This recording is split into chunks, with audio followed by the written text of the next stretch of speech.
Hey guys, I'm Dr. Connor Tobisch with Whitefish Chiropractic. We treat a ton of golfers here and we're pretty deep into the golf season, which means a lot of you have probably been out playing golf this summer, and over the course of the season you may have acquired some aches and pains. So in these next couple videos, we're going to go over some common golf-related conditions. If you're dealing with any of these conditions, we'll give you some things to do at home to get some relief and to start getting back on track. In this first video, we're going to be talking about anterior hip pain. So pain in the front of the hip, close to the hip crease, basically right underneath your front pocket. Oftentimes we see this in the hip of the lead leg. There are a lot of different reasons for this, but one of the big ones is that as we make contact with the ball and finish into our follow through, we're forcing that front hip into a position where most people don't have great mobility. And that's a position of extension and internal rotation. So basically, we're taking these tight and stiff structures in the front of the hip and forcing them too far and too fast into a position that they don't really want to go. And over time, they become painful and irritated. So next up, we're going to show you a simple test that you can do at home to see if limitation in extension and internal rotation may be contributing to your hip pain. And if it is, we're going to give you some things to do to get some relief.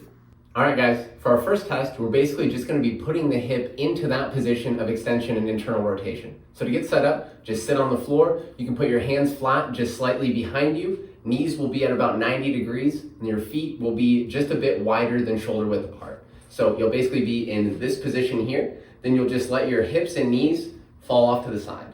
From here, we're just checking for two things. One, is this stiff and difficult to get into this position? And two, does this reproduce symptoms in the front of the hip?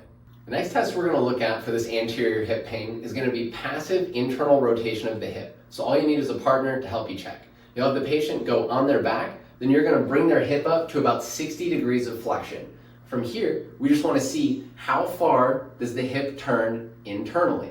We're going to compare both sides. We're not shooting for a certain degree of internal rotation. We just want to see, does the affected hip have less of that motion, and is it painful? First exercise we're going to look at to start opening up some mobility in that lead hip is going to be a triplanar hip flexor stretch. So I'm going to open up this way so you can see me a little bit better, but we're going to be stretching these muscles in the front of the hip in 3 planes. So initially, we're going to have you keep your spine in a good position, tuck your hips underneath a little bit. Then from here, you're just going to lunge forward until you feel a little stretch in the front of the hip. So we'll do about 8 to 10 going straight forward. Next, we're going to go off to the side. So we're going to reach away. So 8 to 10 going off to the side like this. Then we'll finish with rotation. So you'll be reaching across as you lunge forward. So we'll reach across, little lunge. So 8 to 10 in each direction, 2 to 3 times per day. The last exercise we're going to look at is going to be a side bridge clamshell. So grab a resistance band and toss around your knees. Next, you'll just be on your side, propped up on your forearm. From here, we want to brace the core a little bit lightly so we're not sagging down to the side. So brace the core a little bit. And from here, we're just going to push the outside of the knees into the table, bring your hips up. Then we're going to open up the clamshell, squeeze the glute hard for about 5 seconds. Then we'll rinse and repeat. I'd shoot for 3 sets of 5 on that, twice per day.